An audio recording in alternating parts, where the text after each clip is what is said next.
When you look at it, it has such a strong and unmistakable character about it. It really has a presence. The closer you look at this watch, the more the secrets are unveiled.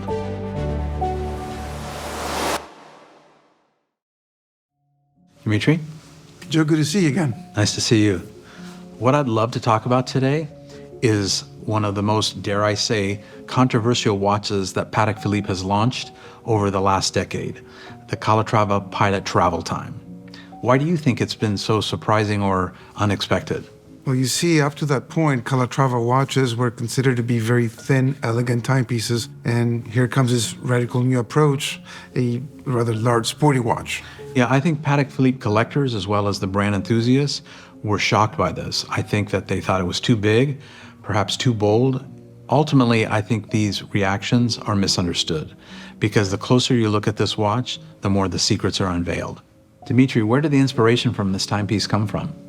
That's a great question. And actually, if we look back in time, we'll see that there's a tradition by Patek Philippe in making travelers' watches. For sure. And in the 1930s, it was a time of a new method of transportation, aviation, a brand new thing, and people were traveling vast distances in record times. And it's also the time that we see the introduction of specific watches made for pilots.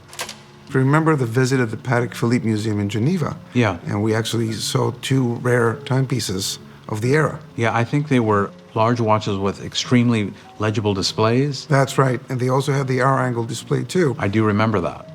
That is the inspiration for the Calatrava Pilot Travel Time. That's fascinating. I think it was 1959 where they were first granted patents for the travel time system, and with further innovation and development led to, in 1997, the launching of the 5034, which was the first time they had a wristwatch that had the travel time function with local and home time and 24-hour display. Yeah, that's right. I'd like to take a closer look at this watch. Yeah. When you look at it, it has such a strong and unmistakable character about it. It really has a presence. And did you notice that the buttons are on the left-hand side? I sure did. It's a highly polished case and bezel that is flat but at a slight incline. The other thing is that it has applied gold numerals filled with luminescence, so it's easy to read day or night. For sure. And the case is actually water resistant to 60 meters, which means you can wear it during all climates. And one of the things I really love about this watch is that the local and home time have their own apertures to read day and night in both time zones, which is absolutely ingenious. That's for sure. And you know, the other thing too that I really like about this one is look at the subdial for the date. It's right at the bottom, clearly marked, and every third date is actually a numeral. It makes it really easy and very legible. Yeah, that's fascinating. And as a nod to quality and workmanship, Patek Philippe has designed the movement that remains absolutely accurate, even with the advancement of the hour hands moving forward or backwards while running. And the one more thing I like about this watch is, and it's a testament to the innovation of Patek Philippe, is the quarter-turn system on both of those crowns, that you can actually lock them so you don't accidentally push the crowns down and change your hour hand. Unbelievable. I want to show you a really cool, unique design, and that's the clevis buckle system. This was originally used in farming, automotive, and aviation, and the idea behind it is it's done in a U shape, so when forces are applied in opposite direction, it gives you additional reinforcement. And if that's not enough, even this soft calf leather strap features a unique design, including a pattern towards the buckle there that is unusual. I haven't seen it on another Patek Philippe, but it's an ode to the pattern that would be worn by the pilots on their belts, which again pulls in the whole aviation effect completely on the strap as well as the buckle. Yeah, it's an absolute stunner. So now, what I want to show you is a version of the watch that showed up in 2018. 3 years after the introduction of the white gold, we have the introduction of the 5524 in rose gold. It's beautiful. If you look at the dial, it has a sunburst brown effect. Yeah, it almost shows more reflection this way, which feels a bit warmer to me, more luxurious. I have to tell you, I really like the rose gold effect. Yeah, it's very warm. It's very easy and pleasing to the eye.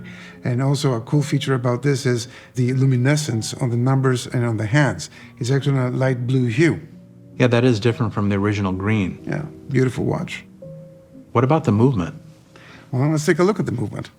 And now here what we see is the actual caliber, which is the 26-330. It has 290 components, a power reserve of 45 hours, a 21 karat gold rotor, and also it's very accurate to -3 plus 2 seconds per day. It's amazing.